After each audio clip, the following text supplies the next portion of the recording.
Jim Rogers, a legendary man in the world of investment and trading, co-founder of the Quantum Fund. Welcome to the show. It's really great to have you with us. I am delighted to be here, Sophie. Welcome to Moscow. All right, Jim, so a mess for both the American and the world economy. That's what you've predicted. What is it going to be like? Is it going to be just as bad as 2008? No, Sophie, it's going to be much worse. You should watch RT TV. Tell me. It's going to be much worse. We had a problem in 2008 because the debt was very, very high. Now the debt is much, much higher all over the world. Next time we have a problem, it's going to be worse than 2008. You should be very worried. You should be very knowledgeable, and you should get prepared. I'm not as knowledgeable as you are in Sure, you're better. questions of economy and finance, so tell me, how bad are we talking about? I mean, you've been talking about this impending recession for a while now, ready to strike United States, for instance. But, you know, we see American economy picking up. The unemployment rate is going down. So why does it keep postponing itself? Wait. First of all, you listen to government figures. You remember the Soviet Union? The government had a lot of numbers that were very good. The United States now puts out a lot of figures that are not legitimate, accurate figures. You look at unemployment, what they do, for instance, they just stop counting many people. Say they're not looking for a job anymore. So the numbers are artificial in the United States. Yes, some parts of the U.S. economy are doing very well. If you're on Wall Street or if you're in finance, you're doing fine because the government has been printing a lot of money and a lot of debt has been put out. But you go to Texas, go to go to the Midwest, they're not doing well at all. Most of the country is not doing well. All right, but give me something concrete. When do we have to expect this crisis to hit, and what's going to cause that meltdown? Sophie, for the last 18 months in the United States, most stocks have been going down. The averages are up because of a few big companies that make the average go up, and that's because the government, the Federal Reserve, central bank, is printing a lot of money. Stocks are going down in the United States. Most stocks are down. So the signs are already there. Now, unfortunately, they're not visible. They don't make headlines, so it's already happening. Parts of the country are in recession. Stock market, most stocks are going down. It's already happening. So if you look at the efforts of the world's financial planners and central bankers, I mean, their efforts to invigorate the economy are really working. What is working? What could work without the government interference? Without the government interference, wouldn't that be wonderful? Then we probably would have been finished with the problems of 2008 or 9. But most Americans will tell you that the economy is not better now. Their lives are not better than they were in 2008 or even 2005. Most Americans do not have a better life for a long, long, long time. If you ask me what to do, first of all, you should abolish the Federal Reserve. Now, America's had 3 central banks in our history. The first 2 disappeared. You can get along without a central bank, as we have. This central bank is a disaster. They've been printing a lot of money. They've been running up staggering amounts of debt. So the first thing we need to do is either abolish the central bank, which is unlikely, or tell them to stay out of the way. Tell them to stop printing money. Tell them to stop building up the debt. That's the problem in the U.S. Sophie, the United States is the largest debtor nation in the history of the world. Not the largest in the world, the largest in the history of the world, and the debt is getting worse. This is not a good situation. So you're thinking abolishing the central bank is going to improve the situation on the market? This particular central bank. Now, the world without central banks has problems, too. But this central bank is making all of our lives much worse, and the next crisis and the one after that, if we survive the next one, it's going to be really, really bad. And what you asked before what that means bankruptcies, that means currency turmoil, that means stock markets dropping a whole lot, that means interest rates going much higher. It won't be fun. I just wonder, how many crises have you seen in your lifetime? I mean, aren't they all the same? I mean, you always get bankrupt and you always... Well, but America was a creditor nation in my lifetime. When I was a kid, America was a creditor nation. But since 1987, America's become a debtor nation, and now, listen, we're good at America. In 30 years, we've become the largest debtor nation in the history of the world. We went so from are the crises getting worse and worse? Yes. As your life progresses? Yes. That's because of me. I guess because I'm getting older, I'm causing the problems. So you also said that when economic troubles arise, it inevitably leads to a war. Now, we see some major world powers, and they're all in economic crisis. Are we doomed to see watch war RT. happen? Yeah, don't you see war happening? What kind of war do you see? Well, I hope it continues. World today is very different from world 20 years ago or 50 years ago. So what kind of war do you see? We certainly hope we don't see World War III. We certainly hope. Unfortunately, mankind, for whatever reason, mankind throughout history is always coming up with big wars.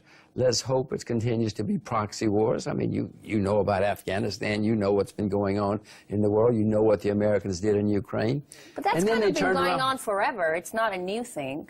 I mean, countries change, locations change, but the logistics don't change. The reason these things are going on is because economic hard times are all around the world. Japan is in recession. Japan is one of the largest economies in the world. The Japanese government will tell you they're in recession. Several European countries are in recession. We have hard times in many parts of the world, and that's one of the reasons we're having strife.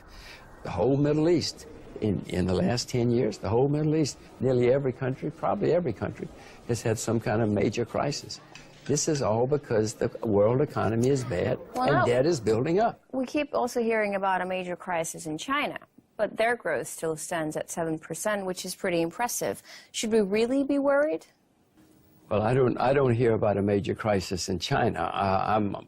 China's in better shape than most countries these days. It does not mean China's not going to have problems.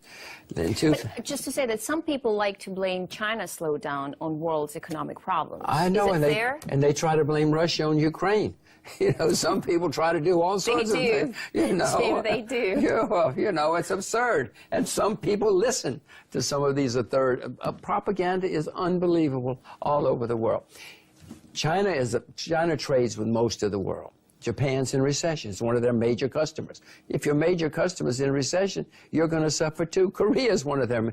Korea's having problems. Many parts of Europe are having problems. So when your customers have problems, of course you have problems. You can't blame it on China. China's the victim. But it doesn't matter.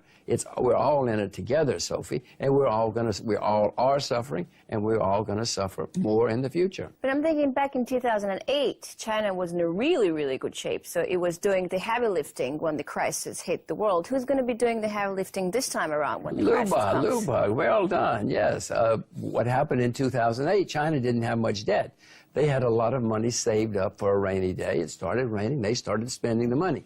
This time, Sophie, China has a lot of debt itself. It's astonishing that China's built up so much debt in just the last 8 years. So China's not going to be able to help as much this time as they did last time. Who's going to do the heavy lifting? You tell me. I told you, be worried and be prepared. There's nobody left. The central banks are going to print as much as they can. The governments in the U.S. and other places are going to spend as much as they can.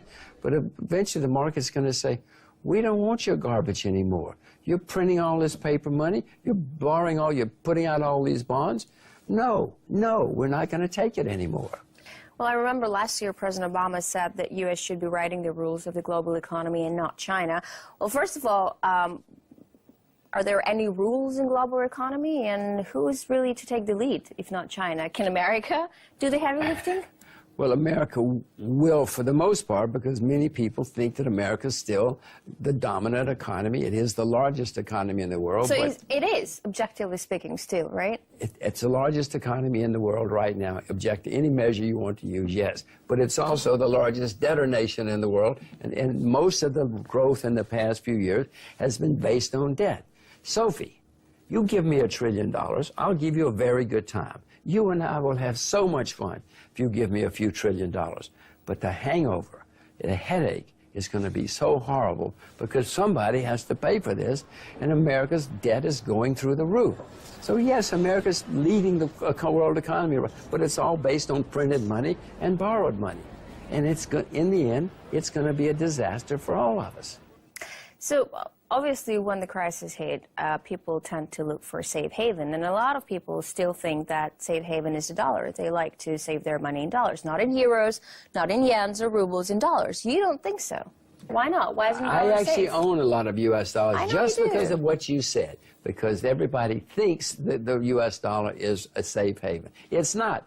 America's the largest debtor nation in world history, but people think still a safe haven, and they're not going to buy the euro, as you said. They're not going to buy the ruble. They're not going to buy the other currencies in the world. So they're going to flee to the U.S. dollar. My largest currency position is the U.S. dollar. So what do you need them for? Are you just going to sell them when the times are better? That's my plan. I hope I get it right. You know, then we'll have a really good time. If the dollar goes up like I think it will, hopefully I'll be smart enough to sell my U.S. dollars as it gets overpriced, could even turn into a bubble, and then I got to do something with my money. When do you think that'll happen? Later this year or next year. Oh, so it's like a close perspective. Yeah, this is 2016. I told you to be worried, to get prepared. And by the way, I just want you to know, speaking of currency, last week before last, I bought Russian government bonds in rubles. Wait. We'll get to the Russian bonds. But first, we see foreign governments actually dumping U.S. debt at a record rate. Why do we see this diminished appetite from overseas oversides? Do they just need the cash? Sophie, I'm not the only person who knows that the U.S. is the largest debtor in history and the debt's going higher and higher. Other countries need it, but many of them need the money. Russia needs money these days. You know, China's trying to cut down its dependence on the United States.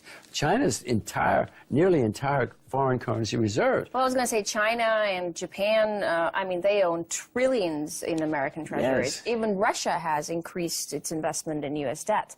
Do they not sense the trouble? Do they not see that it's the biggest debtor nation in the history of the world? Yeah. Well, the Japanese need money. They're in recession. Many countries need money. But the holdings of U.S. government debt is declining. You're right. More and more people, for whatever reason, are reducing their governments, are reducing their holdings of U.S. government debt. And they're wise. All right, Jim, we're going to take a short break right now. Hold your thought there. When we come back, we'll continue discussing the world's economic outlook with Jim Rogers, businessman, author, investor. Stay with us.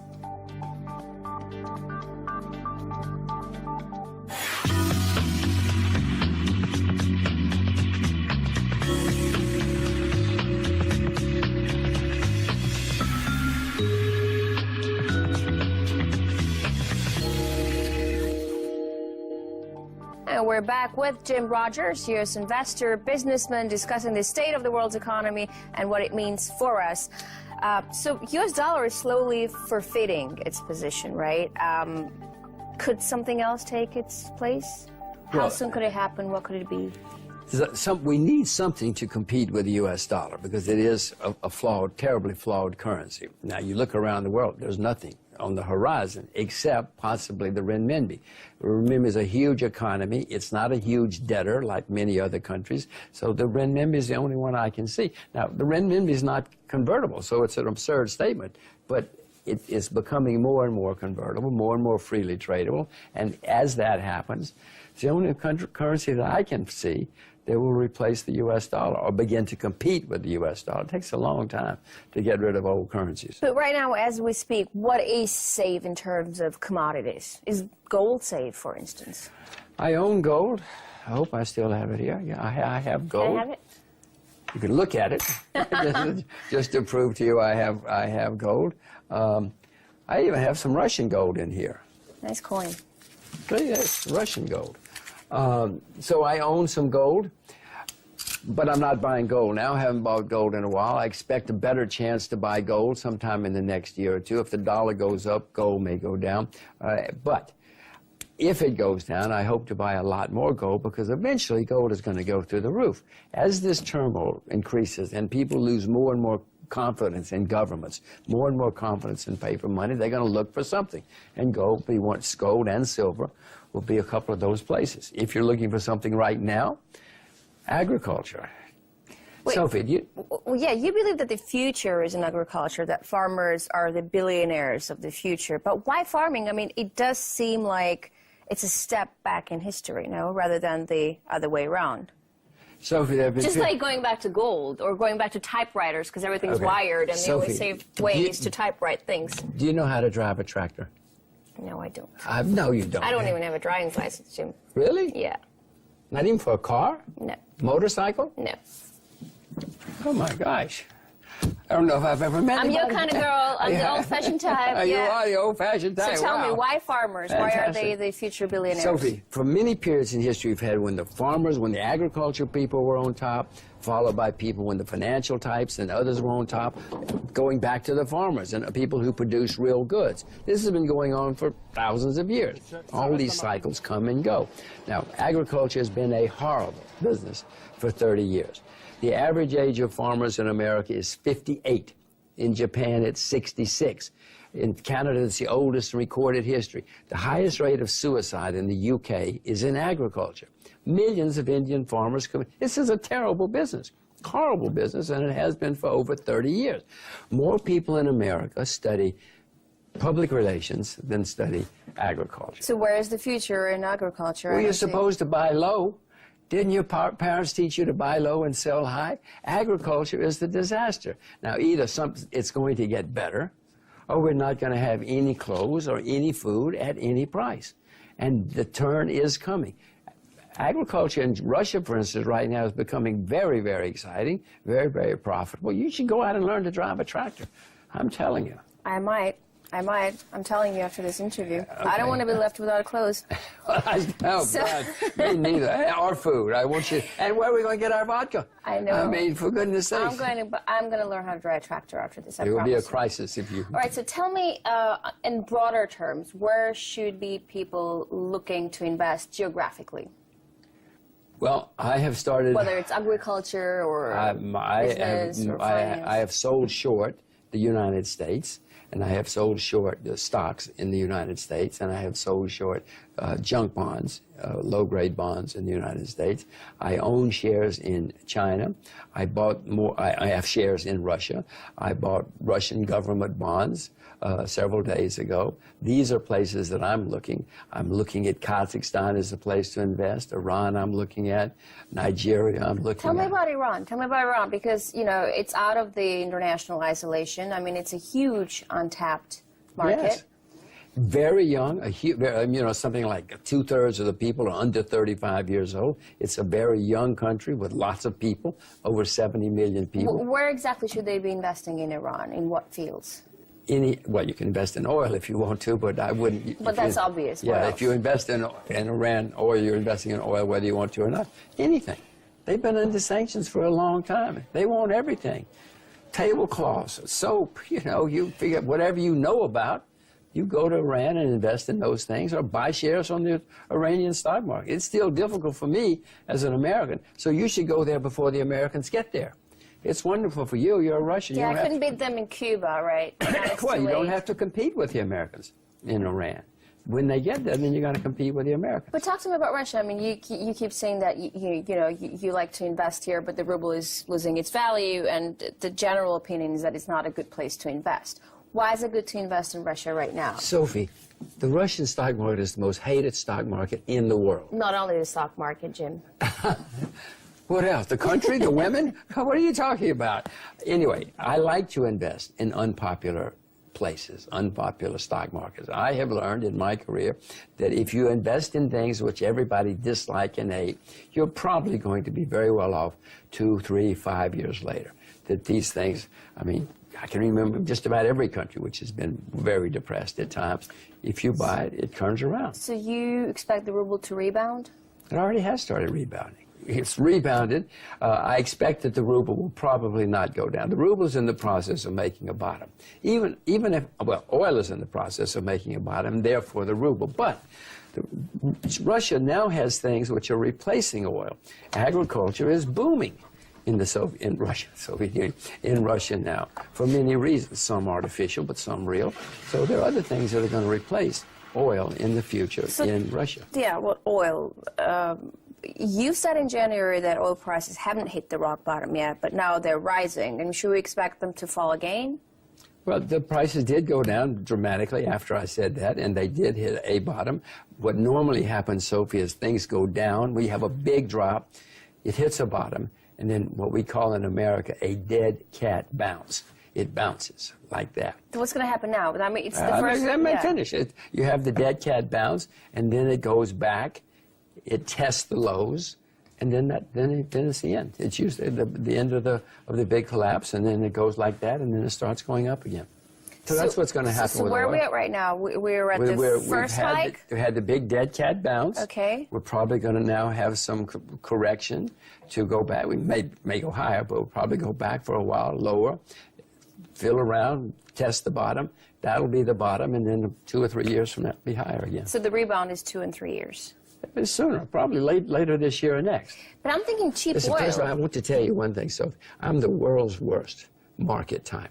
I'm the world's worst short-term trader. So I don't know. You watch RT, and you can find out the exact timing of these things. I am terrible at it. Okay. You're just like a good clairvoyant, because when they predict the future, they say right away, we're good, but we can't see the time. You know? I didn't know that's what they said. I'll use it, too. That's what they say. That's what they say. Well, okay. So, but back to the oil.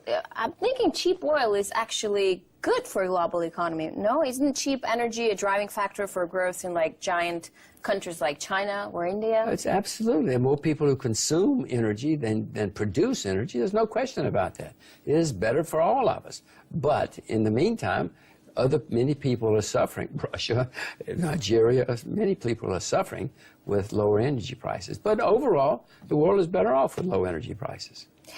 So what do you think is in store for the emerging economies like Brazil, India?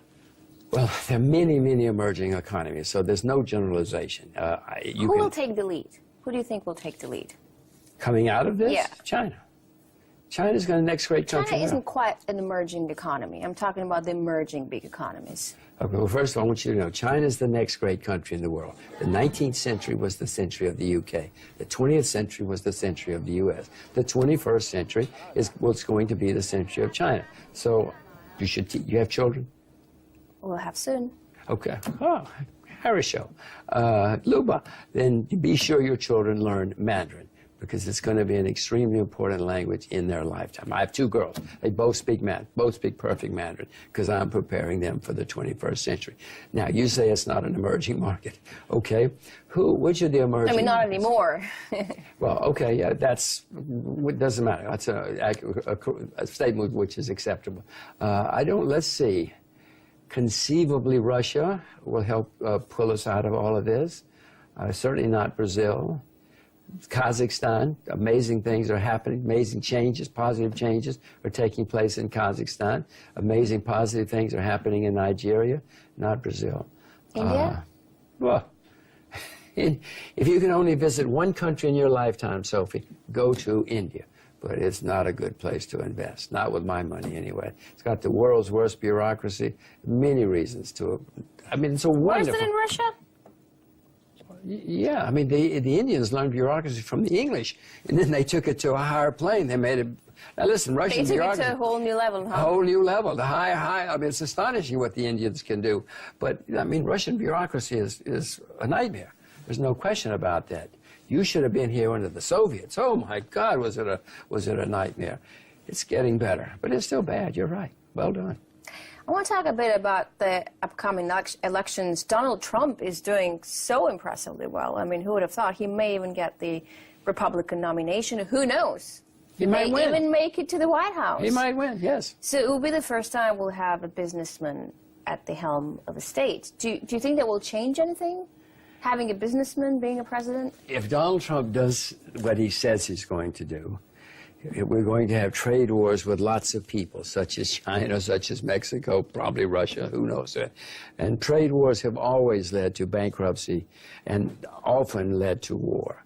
So if Mr. Trump does what he says he's going to do, I've told you to be worried.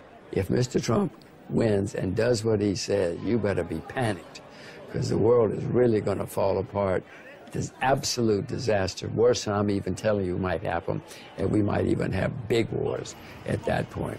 So now, one thing about it, Sophie, you have job security, because journalists have to report it. Somebody has to report to us what's going on, and if this is all very bad, which will happen if he does what he says, it's going to be really, it's going to be a terrible world. I worry about my little girls in that world.